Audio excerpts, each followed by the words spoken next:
Golden Opportunities is paid for by Elder Productions. Hello, I'm Lori Steiner. Welcome to Golden Opportunities. Today, including your kids and caring for your parents can benefit for all ages. We'll explain. Then, long-term care costs can shortchange your savings. We'll offer alternatives. Here's wishing you a healthy holiday season. We'll help you make that happen. Plus, kids say the darndest things. We'll share incredibly cute quotes from pint-sized pundits. And which states are the most tax-friendly for retirees? We'll map out where you can save money. It's time to get GOing, so pull up a chair and join us at our kitchen table for Golden Opportunities.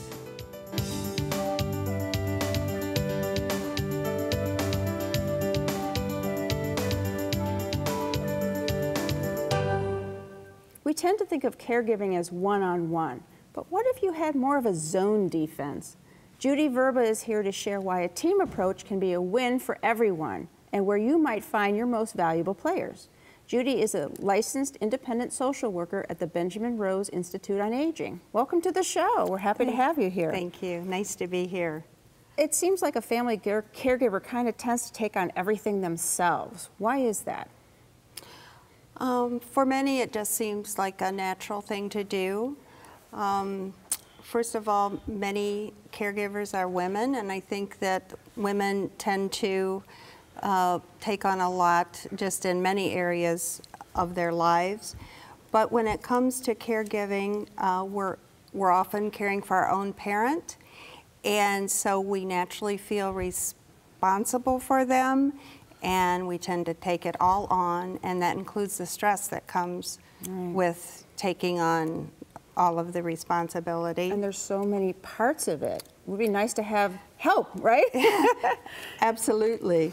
I always say that caregiving can kind of sneak up on a person. In other words, it can start off with one or two manageable tasks, and then as the care needs increase, we may or may not realize that we're doing more and more for our loved one, and with that comes increased stress. Right. So if you could kind of open up the door to have some other people come and help you with that, but who are these others that could be part of a caregiving team? Well, I think that first of all, we need to kind of broaden our how we define caregiving. And it's not just meeting somebody's physical needs, but it involves social and emotional needs. And with that, if we look at it in a broader way, we can let other people kind of step in and help us. So if you're sort of one of those people in the middle, you've got a parent you're caring for, you can bring your children into this group of helping, especially if they're around for the holidays like we are, you know, family gatherings and things these right now. Right. I think that's an excellent point, and I think that even younger children can provide a role, and it's a resource that we need to look at utilizing more. Okay, so if grandparents haven't had a real relationship and their little grandchildren gathering around them, that's got to give a lot of emotional and social support both ways. Definitely, it's a win-win situation for the caregiver, the care recipient, and the grandchild. What if the grandchildren are a little bit older? Well, I think everybody has a role. If the relationship hasn't been all that close, or if they don't know the grandparent quite as well, maybe focusing on more concrete tasks such as, you know, helping around the house, shoveling snow, raking leaves, walking the dog. Those kinds of activities can be appropriate. If there's been a closer bond or a more positive involvement, then I think interactions like just spending time, maybe watching a movie, playing a game. Certainly kids of almost any age can help their grandparents with technological issues. Yeah, very much so. Yeah. Even their parents. Right, exactly. And by doing all this, I mean, the parents are showing their children how, you know, the good way to get a good relationship going and to help out, and it really helps the parents stress, and everybody wins, it sounds like, in that kind of a situation. Yes, I think it can definitely be a win-win situation. Win-win-win situation. Win-win-win, yes. It's for everybody. So, yes. Especially now at the holidays, I think it's a great idea to start a family tradition even maybe too. Right. I think that sometimes we have to be creative in how we think of people's strengths and how we can utilize the resources that we have right under our nose, and it can really reduce the stress of the caregiver and set a very positive role model for the future. Absolutely. Yes. So, as Judy pointed out, this cross-generational team approach is win-win-win for everybody. If you need help in figuring out how to make a caregiving playbook for your own team, use the information that's coming up next. My thanks to Judy for being on our team here today. Thanks. My pleasure. Learn more by contacting the Benjamin Rose Institute on Aging at 216-791-8000 or visit www.benrose.org. Next, a life-saving way to pay for long-term care. But first, whether they're spoons, baseball cards, or autographs, collectors covet capturing unique items to add to their assortment. But what ranks #1 in the list of most loved objects to accumulate?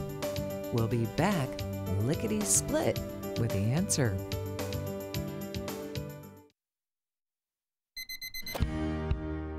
Let's all wake up to better health.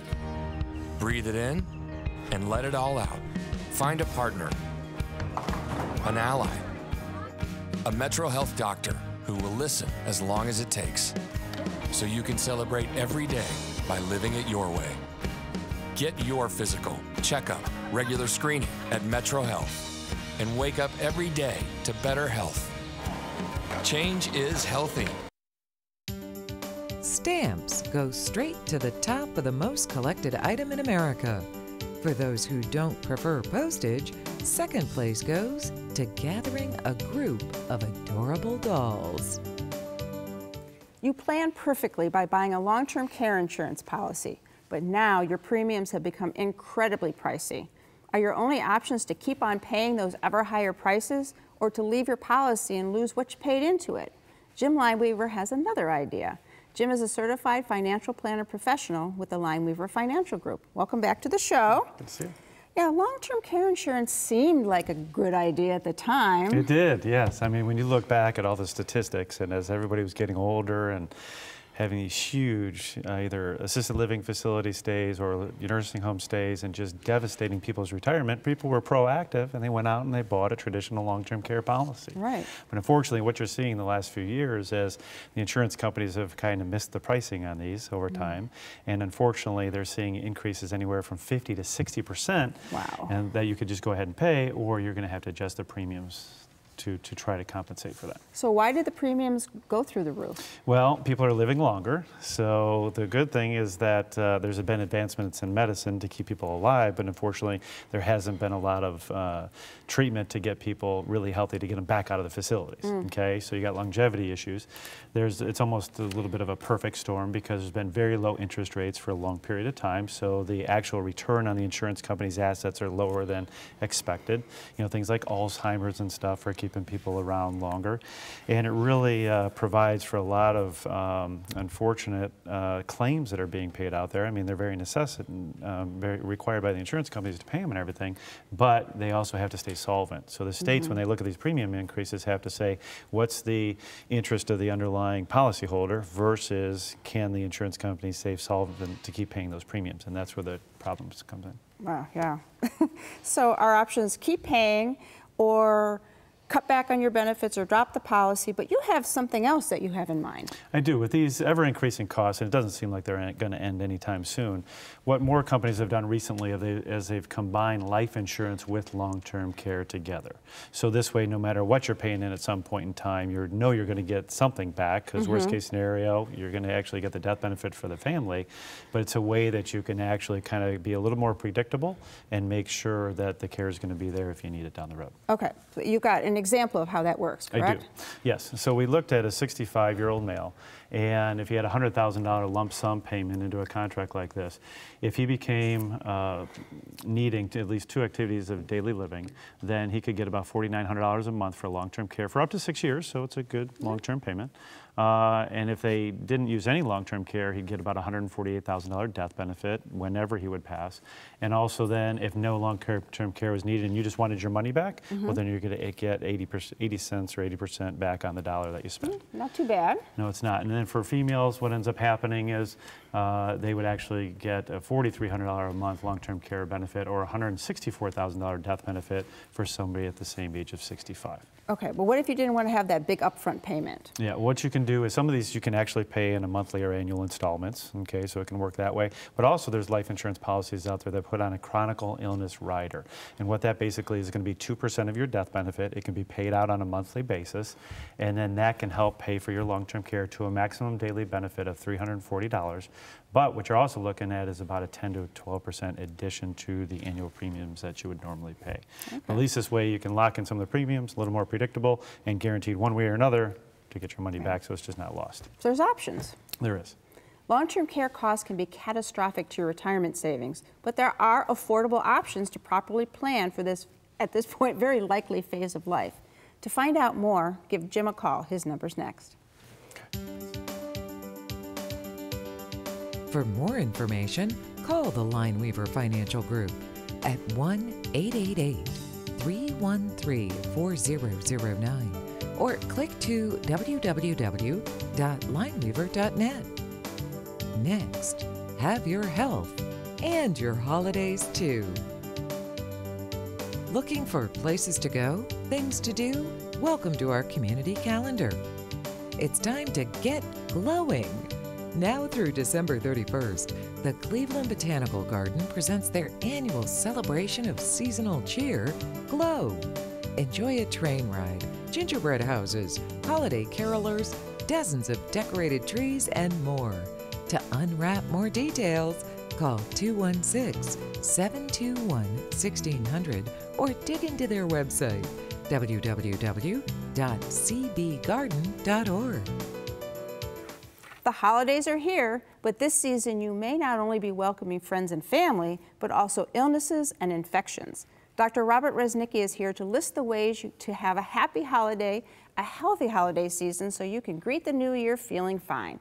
Dr. Resnicki is the Chief Medical Officer at Medical Mutual of Ohio. Welcome back to the show here. Thanks so much. Now, the friends and family part, especially of the holidays, that social interaction is really good for our health, correct? Absolutely, it's good for our health. But the key is balance. Just as we think it's unhealthy to be socially isolated and to have no contact, you can overdo it, particularly at the holiday season. So overindulging with socialization or shopping or splurging, not getting enough sleep, running all the time is not a healthy activity. That's not good. So we encourage people to spend a little bit of time quietly, reading a book, listening to music quietly, or even indulging themselves by getting a massage or something like that, some other stress-relieving activity. All right, that's a good tip. And many times, unfortunately, we're not just sharing our time, we're also sharing coughs and colds and maybe the flu. Absolutely right. And let me put a plug in right off the top. It's not too late to get your flu shot. So if you get a flu shot now, right after the first of the year, you will have some immunity and protection. And that's key because you not just protect yourself, you protect all those people around you. Okay. But you're right. The holiday season happens to be the cold and flu season. And respiratory germs or respiratory tract infections spread easily as people get closer together.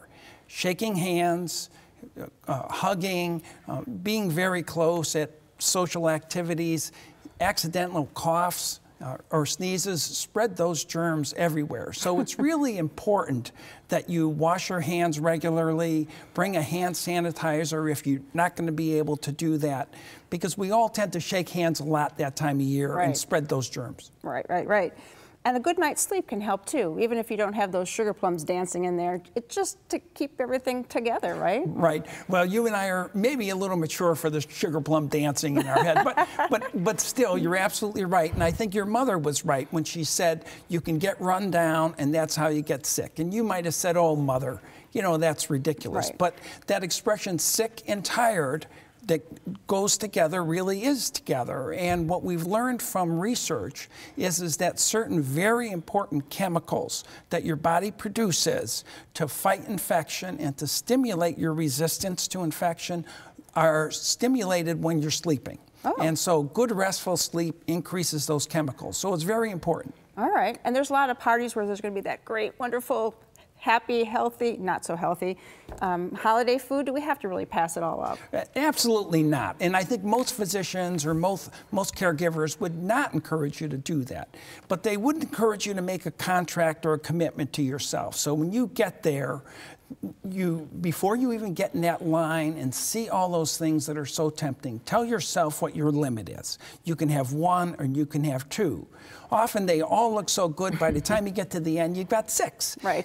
And that's not what we're after. We're after people trying to moderate. Mm-hmm. And if you get there when you're hungry, then you've got trouble too. So make sure through the day you've been eating and balance your diet through the day. Okay. And one final thing, although we worry more about food poisoning in the summertime, if dairy products and creamy desserts have been out for a number of hours, because some of these celebrations go on for a long time, you have to be careful later in the afternoon or evening, because bacteria start to grow in those once they're at room temperature for a period of time. So you need to be careful about that. All right, excellent tips for this holiday season.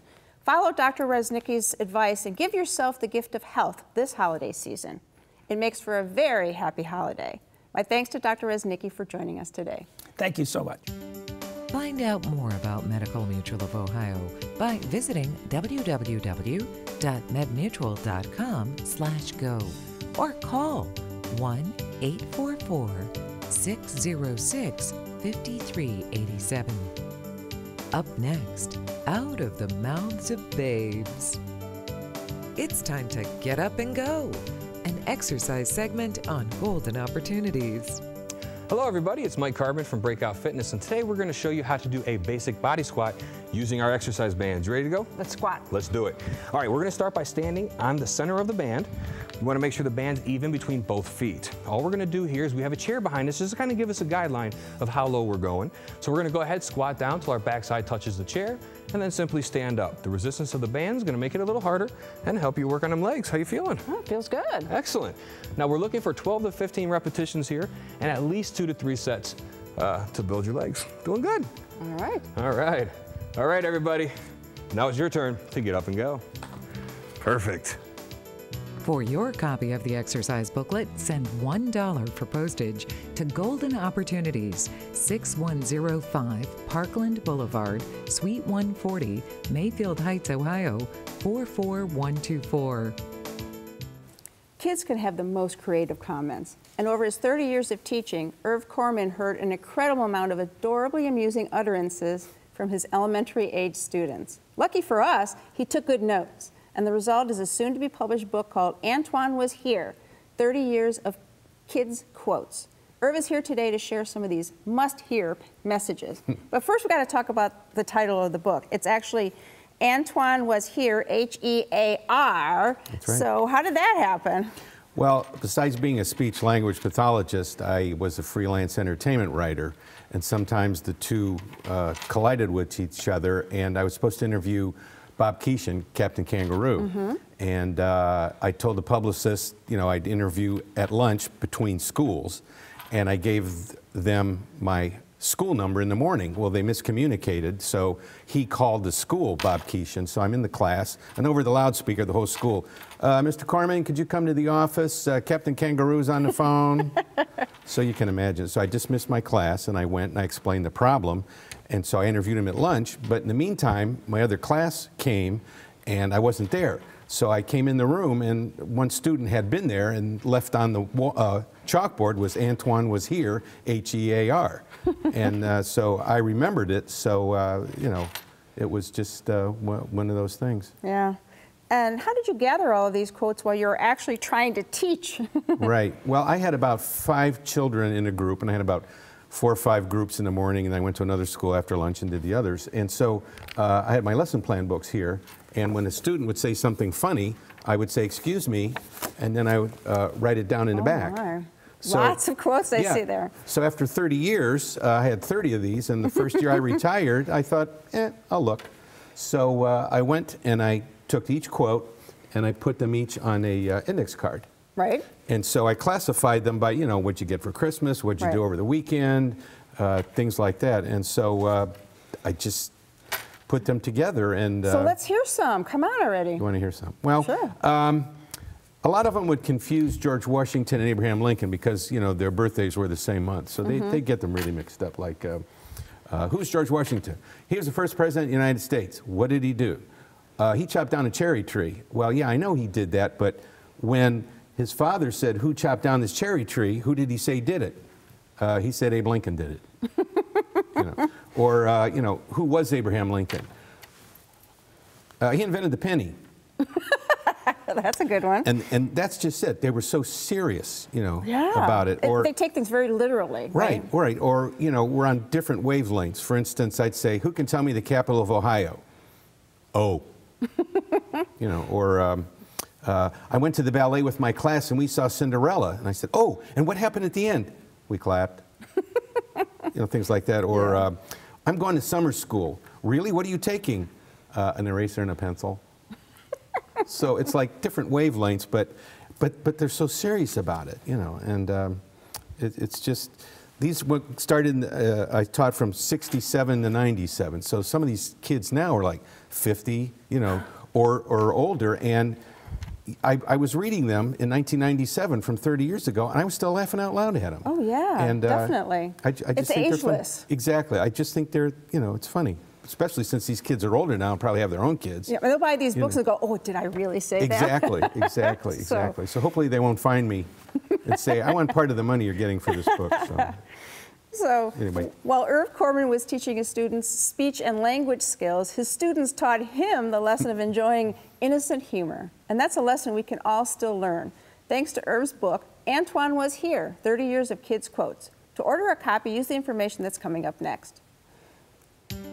To find out more or to order the book, visit www.loconeal.com or call 216-772-8380. Next, home is where the tax savings are. Hilltop Village Apartments is retirement living at its best. Residents enjoy a wide variety of activities and living services with all large first-floor apartments, private screened-in patios with beautiful park views, daily dining room meals, free laundry facilities, 24-hour staff, and so much more. Enjoy safe, comfortable independence at a very affordable price. Call today for a tour and learn how you can get your first month's rent free. Hilltop Village Apartments, retirement living at its best. You're thinking of retiring, but where's the best place? Many factors go into that decision. Family is obviously important, and weather seems to always be on everyone's mind, but today let's focus on another important factor, taxes. Here to discuss the best tax location in the nation is my law partner, Michael Solomon. So I've hit my Act 3, the third active part of my life, and I want to retire, but I don't want to pay, you know, the government any more money than I have to. So what's your suggestions? Okay, well, Kiplingers has published a good summary of the taxes in all 50 states of the District of Columbia. Not surprisingly, the South has the top 5 of the top 10 lowest tax states. They're Florida, Georgia, Mississippi, Louisiana, and Tennessee. Now, the others, there's like Nevada, that has the lowest tax rate. The rest are sprinkled around the colder states. So if you don't mind the cold weather, Alaska is a great place to go. Okay, I'll have to think hard about that one. But okay. what if you want to stay in good old Ohio? I mean, we had the Cavs win this year. We seem so close to winning the World Series. And we've got golden opportunities. Why would we want to move? Well, you've got a good point. So let's say you want to consider all that, and let's compare Florida and Ohio. So is it worth moving to Florida and giving up, the Indians and the Cavaliers and that football team and golden opportunities? So let's compare. So Florida has no income tax. Ohio, it can be as low as 0.5% approximately, and as high as approximately 5%.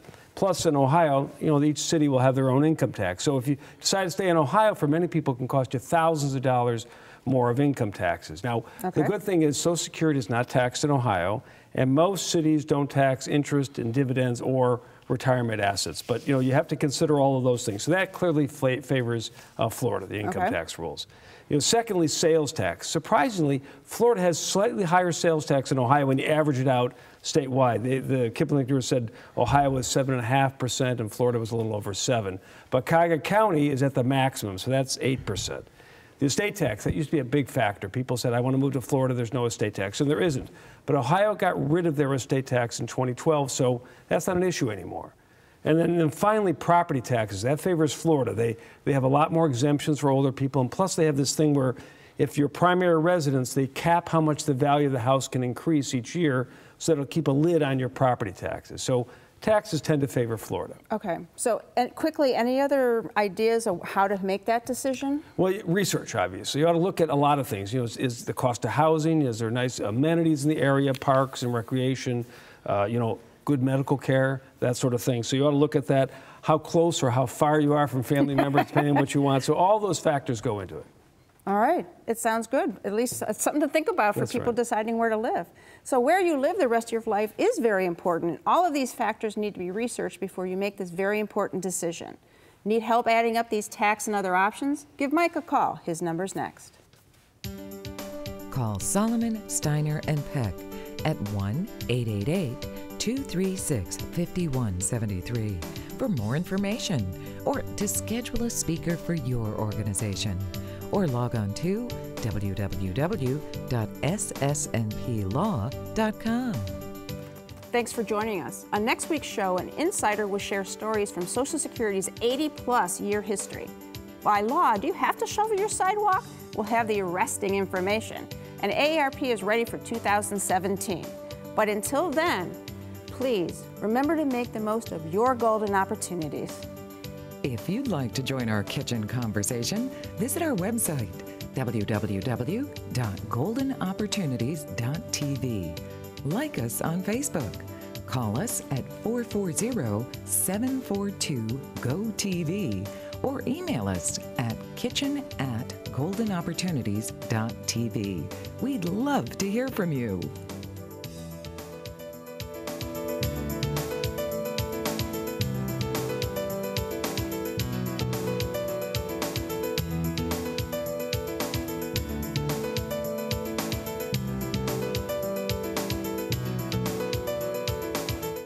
Golden Opportunities is paid for by Elder Productions.